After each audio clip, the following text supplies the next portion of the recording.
Total Access with a first on NFL Network here, taking you to Inglewood, California, inside SoFi Stadium for actual football. The Rams holding their first ever practice on the field in their new home. Got the new unis on and got that little bit of a game day atmosphere going on right now. Rhett Lewis back here with Willie McGinnis, David Carr, and saying hello once again to Steve Weich, who was with us in our first hour as well. Steve, it's been loud out there when we talked to you earlier. I know there's no fans, but what's the feel? What's the vibe out there? What's the hype level amongst the players as they get out onto this field for the first time?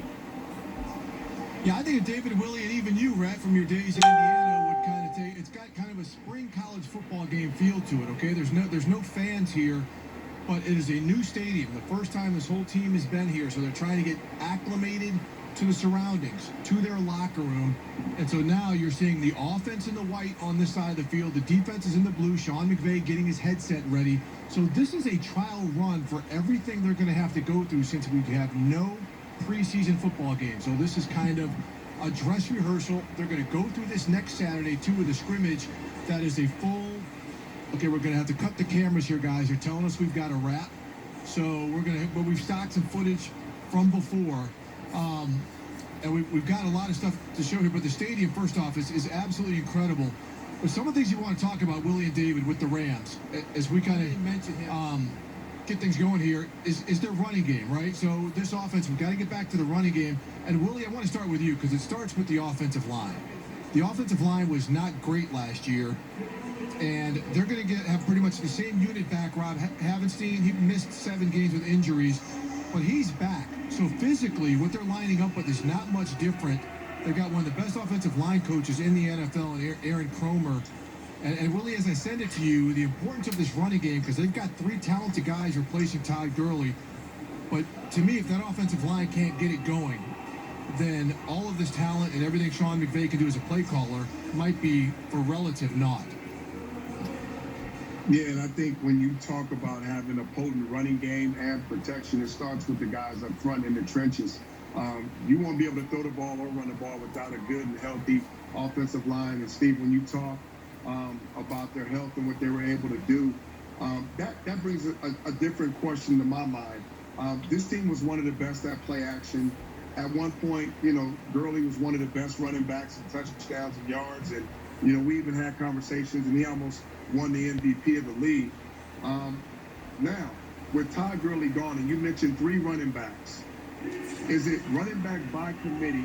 And when you don't have a Todd Gurley who is demanding the football because he's such a rare talent and he has that paycheck, now does this offense kind of warp into that passing game? A lot of people questioned or wanted to know if Sean McVay really wanted to go into that direction with the running game being secondary versus putting more emphasis on the running game because you got a Todd Gurley. I think that's a good point, actually, and a good question, because when you get in a situation where they were last year, when Todd Gurley was on the field, they were basically handing the football because it was almost like he's on a pitch count. How's the knee feel? We don't want to put him out there in a pass blocking situation or catching the ball and waste those reps. So now you have a stable of running backs, and Sean McVay is in a situation where teams know what's happening, and that's so much better from a play caller standpoint and a quarterback standpoint when you can throw any of these guys out there. And say one of those young guys, say Cam Akers starts to be the guy, and he's really the guy you can load up and you can give carries to. That's fine, but it's not like you're in a situation like you talked about, Willie, where you throw Todd Gurley out there, and now all the bells and whistles and the alarms are going off on the defense, like, well, he's getting the football here, because they're not just going to waste reps for him. So it'll be interesting how this thing works out because they're a top 10 offense. I really like the progression that Jared Goff has made also in his ability to see things on the line at the line of scrimmage and kind of adjust and get into the right plays. I know Sean McVay's helping him, but as soon as that 15-second clock kicks off, he's on his own. And he did a good job last year of understanding and seeing what he was being given by the defense and kind of taking advantage of it. So now you get in a situation where they don't know what you're going to do because it doesn't matter what back's back there. We're going to run, we're going to play action. It's all going to look the same. I think you're in a really good place if you're the Rams. Yeah, it was Malcolm Brown that just took that handoff right there. And, obviously got Cam Akers, who they drafted in the 2nd round. There's John Kelly, number 42. Willie, what else are you seeing? Well, I think David made an interesting point. A lot of people figured out especially when they were after their Super Bowl run, that Sean McVay was like really coaching up until that time clock went off. And the important thing coming into the league for Jared Goff, he had never been under center, never really gotten the huddle, never really had to do the protections and call out the offensive line movement and break down the disguises and the different things the secondary was doing. So he had to learn that in the NFL. So you saw his head coach like tutor him and putting him in position until that clock went off. Now he's got to figure things out. I think that's one of the most important things of this offense and Jared Goff, if they're going to take this to another level. Is he going to be able to come up to the line and see things on his own, check the protection, check out of things, make those adjustments, kind of be more comfortable in doing those type of things? Because I know in the Super Bowl against the Patriots, they knew he struggled with those different things. So they had a lot of disguises, a lot of movement on the back end. They did a lot of different things to confuse him. And, ultimately, at the end of the game, confused him into throwing an interception to end the game. So running the football, I think, is going to be key.